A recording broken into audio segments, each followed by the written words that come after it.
Our world is and always will be a constant battle between the life of ease and its momentary rewards and a life of discipline and its far more significant rewards.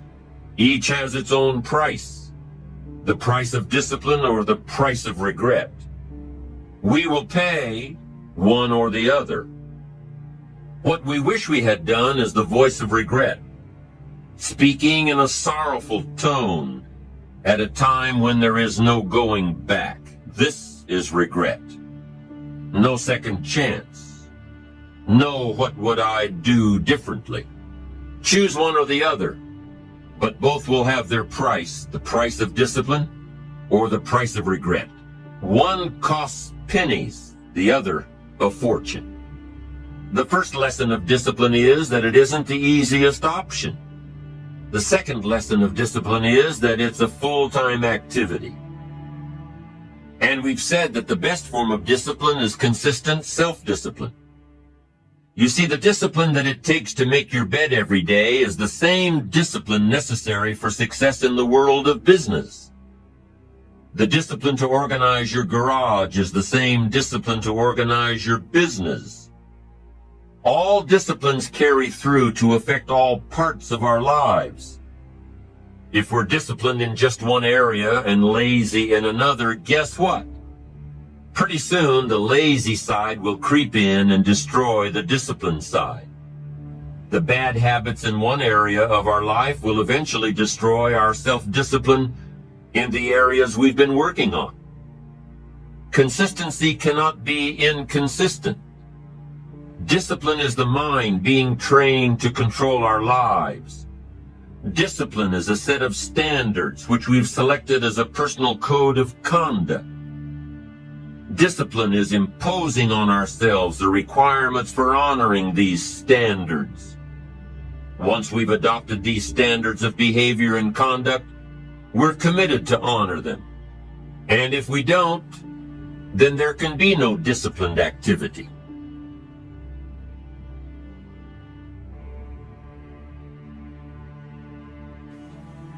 And that is true on the battlefield, it is true in business, and it is true in life. So I say, take ownership. Take extreme ownership. Don't make excuses. Don't blame any other person or any other thing. Get control of your ego. Don't hide your delicate pride from the truth.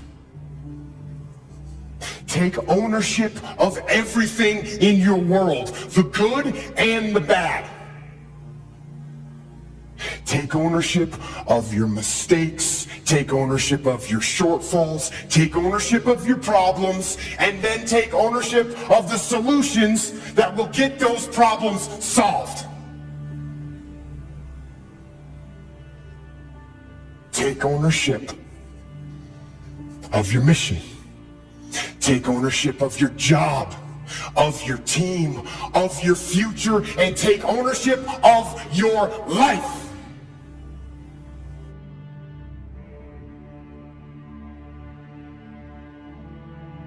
We find ourselves announcing our standards to our relatives, our friends, our associates. We shout our beliefs and condemn those who believe any differently, but then we don't walk the talk. We end up acting in a way far different from the beliefs we've shouted. We tell our kids that the TV is rotting their minds, yet we spend our evenings in front of it. We tell our employees that they must take advantage of every minute of the working day, yet we spend 3 hours at lunch. Do as I say, not as I do. This is inconsistent. This leads to a loss of credibility among those who watch us. And more importantly, this leads to a loss of credibility within ourselves. The only thing worse than one who is inconsistent in applying their self-imposed disciplines is one who has never considered the need or the value of discipline at all.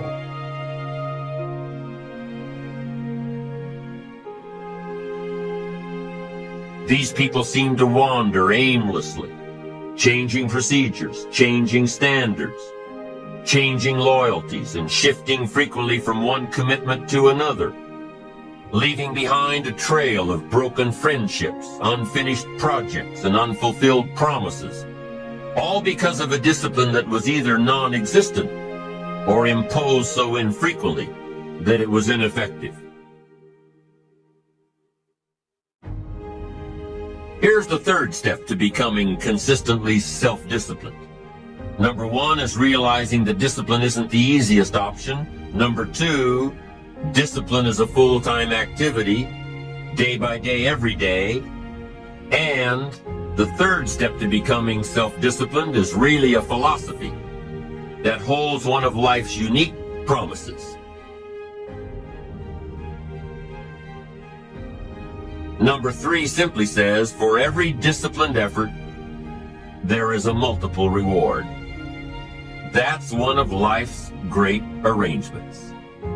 It's like the law of sowing and reaping. In fact, it's an extension of the biblical law that says if you sow well, you reap well. Now here's a unique part of the law of sowing and reaping. Not only does it suggest that we'll all reap what we've sown, it also suggests that we'll reap much more.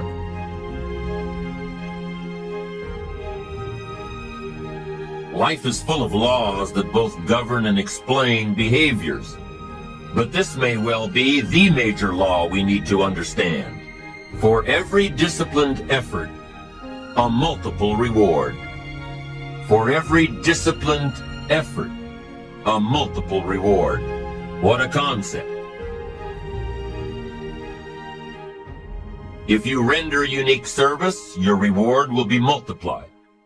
If you're fair and honest and patient with others, your reward will be multiplied. If you give more than you expect to receive, your reward is more than you expect. But remember, the key word here, as you might well imagine, is discipline. Everything of value requires care and attention. Everything of value requires discipline. Children require discipline. They must have a structure built for them.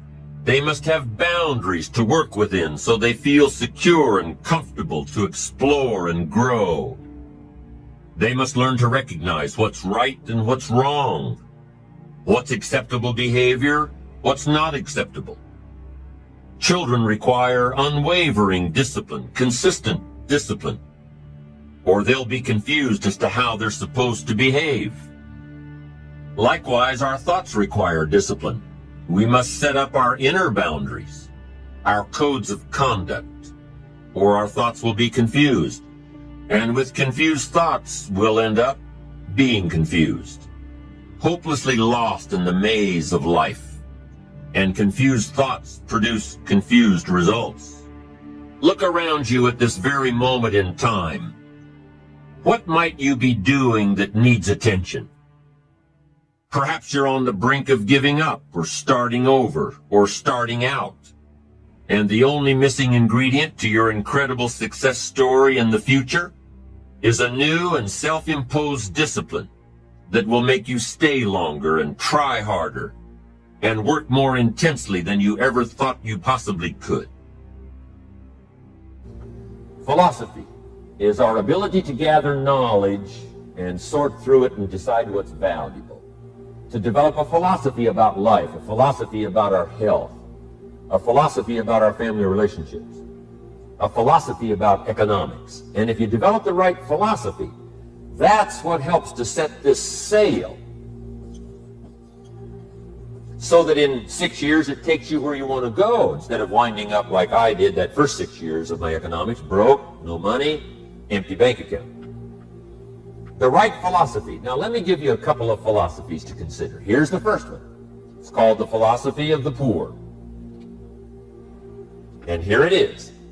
Poor people usually spend their money and invest what's left. That's the philosophy of the poor. Now here's the philosophy of the rich. Rich people invest their money and spend what's left. And here's the startling answer. It really doesn't matter what the amount is. What's most important is not the amount. What's really important is the philosophy. So I would ask you to adopt this philosophy of spending after you have invested. Invest first, then spend. And I've got a little formula that I'm going to share with you. And I promise you, if you started at age 15, now if you're over 15, right, you've still got plenty of time. You still got 20 years. You know, if you're 30, you still got 20 years. I mean, you know, you still got plenty of time to start what I'm about to share with you. What to do with $1. Here's my first bit of advice. Never spend more than 70 cents. Never spend more than 70 cents. Now you got to pick some number, and the number you pick is going to be determined by your philosophy. It's going to be determined by what you've been taught or your experience teaching yourself. When I first met my teacher, Mr. Shove, I was at about 110% of each dollar. You know, I'm down at Budget Finance, hawking my furniture and my car one more time. And then I learned a whole better formula for financial independence. Number one, don't spend more than 70 cents. Now, kids say to me, well, okay, what do I do with the other 30 cents? And here's what I teach them. 10 cents for charity. Charity or church, or helping people that can't help themselves. 10 cents to support worthy projects. Projects that you feel good about. 10 cents out of every dollar. It's called being generous with part of what you've taken out of society. Now, in my opinion, nothing teaches us character better than generosity. No class, no teacher, no book teaches character better than generosity. And the best time to start is when the amounts are small.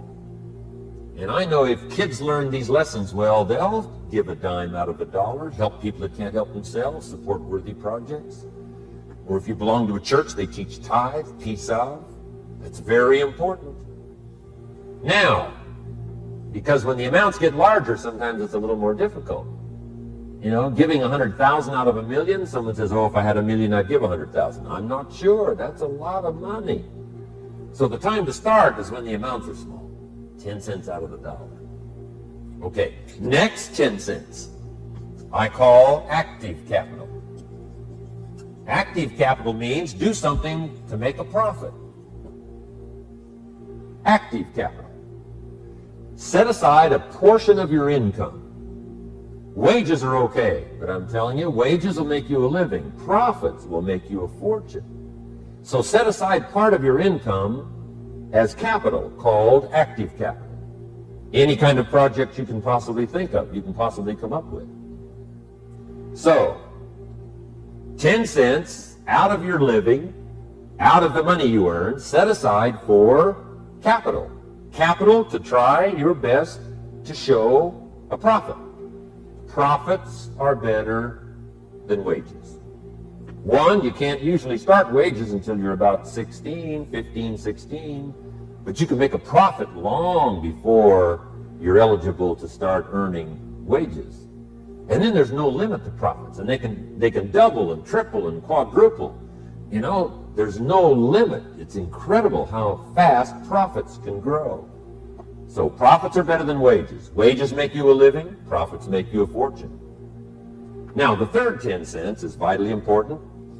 I call it passive capital. Capital you let somebody else use. A financial institution, stocks and bonds, mutual funds, whatever.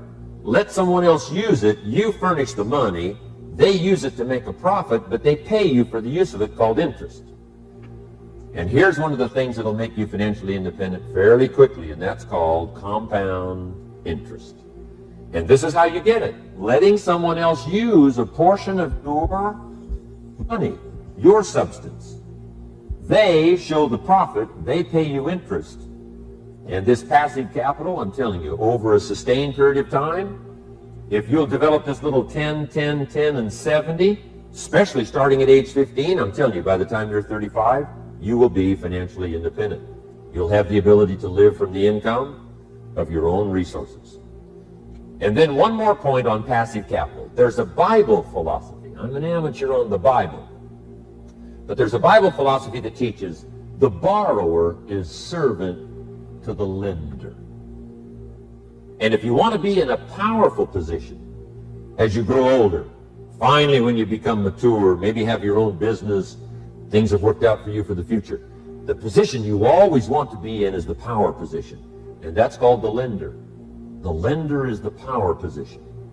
So if kids learn early enough, and then you ask them what they'd like to be when they grow up, I'm telling you, once they understand, they'll say, well, one of the things I want to be is one of those lenders. That's the power position, not the spender. No, you'll be pitied the rest of your life if you just become a spender. You got to become a lender. And I think this is the one formulas to follow. 10 cents out of every dollar. Let someone else use it. Be the lender, power position. Then try to show a profit. Can't we teach our children how to take $1, search the neighborhood, find a broken wagon, pay $1 for it, bring it home, clean it up, sand it until it's clean, paint it red till it shines, straighten out the wheels till they're true, take it back to the neighborhood, sell it for $5? Anybody can do that. Now, does the child deserve $4 profit? And the answer is yes. Society now has a mended wagon. And that's what America's all about. Finding something, touching it, making it better, making a profit, taking part of your resources, helping people who can't help themselves. Let someone else use it to make a profit. Some projects require more capital than one person has. Exciting. And then let them pay you for the use of it. America's had this philosophy now all these years. Communism is taught all these years. Capital belongs in the hands of the state, not in the hands of the people. We've been teaching all these years capital belongs in the hands of the people, not in the hands of the state. And we turned out to be right. Capital in the hands of the kids, capital in the hands of the people. Enterprises that make a profit, enterprises that grow. It's the hope of our future. So that little simple formula, I hope will help you. Now, one more key on financial independence, and that is attitude. I used to say, I hate to pay my bills. My teacher straightened me out on that. He said, let's see, Mr. Rohn, what you hate to do is pay $100 on an account and reduce your liabilities and increase your assets. I said, well, no, not if you look at it that way. He said, well, it all depends on how you look at it. So wouldn't you love to pay your bills, reduce your liabilities, increase your assets? You've got to have that kind of attitude. I found out the same attitude about taxes. I used to say, I hate to pay my taxes. And Mr. Show said, well, that's one way to live. But don't you understand? Taxes is how we care and feed the goose that lays the golden eggs. Wouldn't you want to do your share? Someone says, yes, but the goose eats too much. Probably true. But hey, we all eat too much. We all need to go on a diet. Better a fat goose than no goose. So I finally became a happy taxpayer.